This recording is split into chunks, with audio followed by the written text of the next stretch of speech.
Imaginez un stade bruissant de tension, où chaque passe, chaque tacle, porte en elle le poids d'une histoire plus grande que le jeu lui-même. Un soir de février 2026, sous les lumières éclatantes de El Estadio da Luz à Lisbonne, un match de Ligue des Champions entre Benfica et le Real Madrid tourne au drame. Au cœur de cette nuit électrique, un jeune talent argentin de 20 ans, Gianluca Prestiani, se retrouve piégé dans une tempête qui dépasse les frontières du terrain. Aujourd'hui, nous plongeons dans les ombres de cette affaire. Prestiani avoue des insultes discriminatoires contre Vinicius Junior, sous la pression implacable de la FIFA et de l'UEFA. Mais est-ce vraiment une confession complète, ou y a-t-il des secrets encore enfouis? Restez avec moi jusqu'à la fin, car ce que je vais vous révéler pourrait changer votre vision du football moderne. Commençons par le décor. Vinicius Junior, ce prodige brésilien du Real Madrid, n'est pas seulement un footballeur. Il est un symbole. À 25 ans, il a déjà conquis les cœurs avec ses dribbles fulgurants, ses buts spectaculaires, et une résilience qui défie l'imaginable. Mais derrière les acclamations, Vinicius porte les cicatrices d'un fléau qui ronge le sport, le racisme. Depuis son arrivée en Europe en 2018, il a été la cible d'innombrables attaques. Souvenez-vous de ces chants odieux dans les stades espagnols, ces effigies pendues en guise de menaces, ces insultes lancées comme des poignards invisibles. En mai 2023, lors d'un match contre Valence, des supporters l'ont traité de singe, forçant l'arrêt du jeu et déclenchant une vague d'indignation mondiale. La Liga a été condamnée pour son inaction, et Vinicius a crié son ras-le-bol sur les réseaux sociaux, le racisme est normal en Espagne. Ces mots ont résonné comme un appel à l'aide, forçant les instances à réagir. Mais le mal persiste, tapi dans l'ombre, attendant le prochain éclat. Maintenant, transportons-nous à ce 17 février 2026. Benfica contre Real Madrid, premier match des playoffs de la Ligue des Champions. L'atmosphère est électrique. Benfica, avec son histoire glorieuse et ses fans passionnés, affronte les géants madrilènes. Vinicius, comme à son habitude, illumine le terrain. À la 50e minute, il marque l'unique but du match d'une frappe enroulée magistrale. Joie explosive. Il célèbre près du drapeau de Cornet, dansant avec cette énergie contagieuse qui le définit. Mais soudain, la fête vire au cauchemar. Prestiani, le jeune ailier de Benfica, s'approche. Il couvre sa bouche avec son maillot, un geste suspect, comme s'il voulait cacher ses mots au monde. Des paroles sont échangées. Vinicius s'arrête net, le visage décomposé. Il alerte l'arbitre français François Le Texier. Le jeu s'interrompt pour 11 longues minutes. Les joueurs quittent le terrain. Le protocole antiracisme de la FIFA est activé, étape 1, arrêt du match, étape 2, avertissement aux fans, étape 3, abandon si nécessaire. Mais ici, ce n'est pas la foule, c'est un joueur contre un autre. Que s'est-il passé exactement? Vinicius accuse Prestiani de l'avoir traité de mono au singe en espagnol, une insulte raciste flagrante. Kylian Mbappé, son coéquipier, corrobore, j'ai entendu 5 fois des insultes racistes. Aurélien Tchouaméni ajoute son témoignage. La tension monte. Après le match, Vinicius poste sur Instagram, les racistes sont avant tout des lâches. Prestiani, de son côté, nie tout en bloc. Sur ses réseaux sociaux, il écrit, je veux clarifier que je n'ai jamais dirigé d'insultes racistes envers Vinicius Junior, qui a malheureusement mal compris ce qu'il pensait avoir entendu. Je n'ai jamais été raciste envers quiconque, et je regrette les menaces reçues des joueurs du Real Madrid. Benfica le soutient, parlant d'une campagne de diffamation. José Mourinho, l'entraîneur de Benfica, minimise, ça arrive dans tous les stades.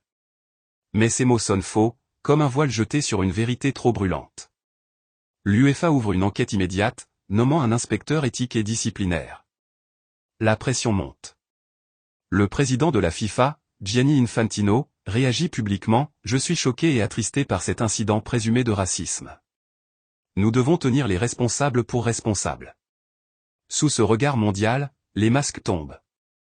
Des sources proches de l'enquête, relayées par ESPN et d'autres médias, révèlent que Prestiani a témoigné devant l'UEFA.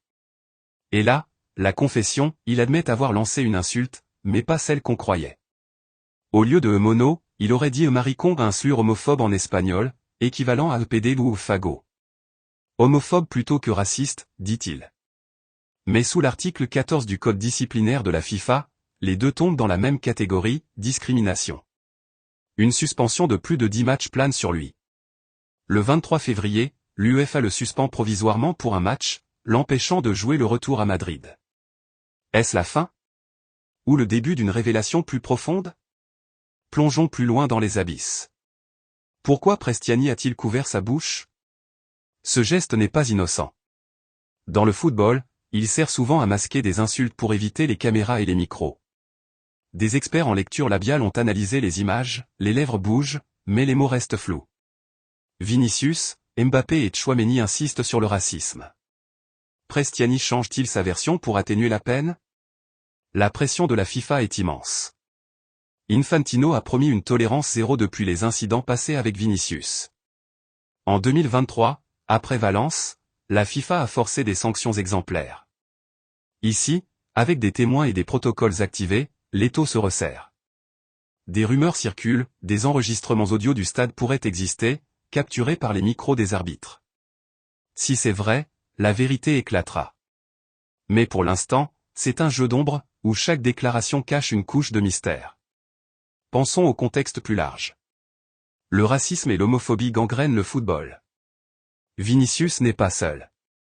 Souvenez-vous de Marcus Rashford, cible d'abus en ligne après un pénalty raté.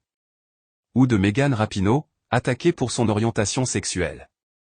En Argentine, d'où vient Prestiani, le football est imprégné d'une culture machiste. Des chants homophobes font partie du folklore dans certains stades. Prestiani, formé à Vélez Sarsfield, a-t-il absorbé cela? À 20 ans, il est le produit d'un système. Mais cela n'excuse rien.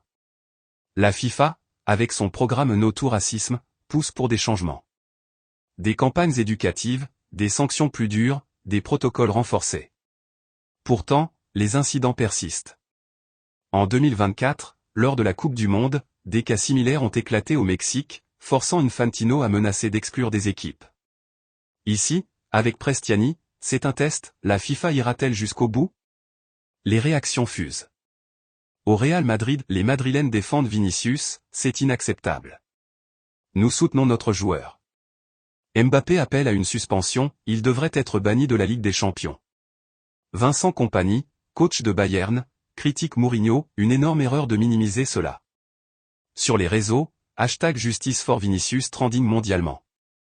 Des fans de Benfica se divisent, certains défendent Prestiani, d'autres condamnent. Et la mère de Prestiani? Des rumeurs parlent d'une vidéo où elle réagit avec colère, mais rien de confirmé. Ce scandale unit et divise, révélant les fractures du sport. Mais attendez, il y a plus. Des sources anonymes suggèrent que Prestiani craque sous la pression. L'UEFA et la FIFA exigent des témoignages détaillés. S'il ment, les conséquences seront pires. Imaginez, une carrière naissante brisée. Prestiani, comparé à Messi pour son talent, risque tout. Vinicius, lui, continue de briller, transformant la douleur en force. Son but contre Benfica? Un message, je danse malgré tout. C'est cette résilience qui captive. Si cette histoire vous intrigue et que vous voulez plonger plus profond dans les mystères du football, abonnez-vous à la chaîne maintenant. Cliquez sur ce bouton rouge et activez la cloche pour ne rien rater de nos enquêtes exclusives. Poursuivons. Quelles leçons tirer? Le football doit évoluer. La FIFA pousse pour des caméras corporelles sur les arbitres, des IA pour détecter les insultes. Mais le vrai changement vient des joueurs. Vinicius lance une fondation contre le racisme. Prestiani pourrait-il s'excuser publiquement? Sous pression, oui. Des précédents existent. En 2011, Luis Suarez a été suspendu 8 matchs pour insultes racistes contre Patrice Evra. Ici, si prouvé, Prestiani pourrait écoper de 10 ou plus. Les enjeux pour le match retour? Sans Prestiani, Benfica est affaibli. Madrid, boosté, vise la qualification. Mais l'ombre plane. Si de nouvelles preuves émergent, le scandale explosera. Restez attentifs. Des fuites indiquent que la FIFA prépare un rapport. Vinicius témoignera-t-il? Prestiani craquera-t-il? Si vous appréciez ces révélations immersives qui décryptent les coulisses du sport, abonnez-vous dès aujourd'hui. Rejoignez notre communauté pour des analyses exclusives. Allons plus loin dans l'histoire de Vinicius. Né à São Gonçalo, Brésil, en 2000, il grandit dans la pauvreté. Découvert par Flamengo à 10 ans, il explose en Europe. Mais le racisme le suit. En 2022, un présentateur espagnol l'accuse de singerie ou pour ses danses. Vinicius répond « Je danse pour célébrer mes racines ». Ses attaques le forgent. Il rencontre Obama, discute avec le pape, devient ambassadeur UNESCO. Son combat transcende le foot. Prestiani, lui, est un prodige. Début pro à 16 ans, transfert à Benfica pour 10 millions. Mais ce scandale pourrait le marquer à vie. En Argentine, le racisme anti-brésilien existe, nourri par des rivalités historiques. La Coupe du Monde 2022 a vu des tensions. La FIFA, fondée en 1904, a tardé à combattre la discrimination. Ce n'est qu'en 2013 que le protocole anti-racisme est renforcé.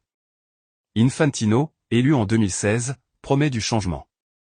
Mais les critiques pleuvent, trop de paroles, pas assez d'action. Dans ce cas, la pression est palpable. UEFA et FIFA collaborent.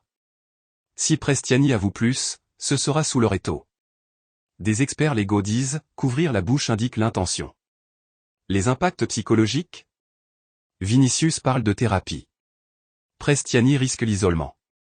Si ces récits captivants sur les ombres du sport vous passionnent, abonnez-vous pour en découvrir plus.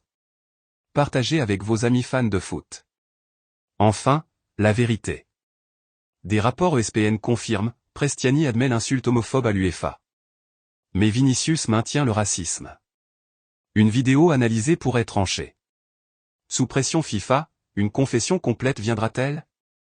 La fin approche, mais le mystère persiste. Le football changera-t-il? Vinicius gagne-t-il? Merci d'avoir regardé jusqu'au bout.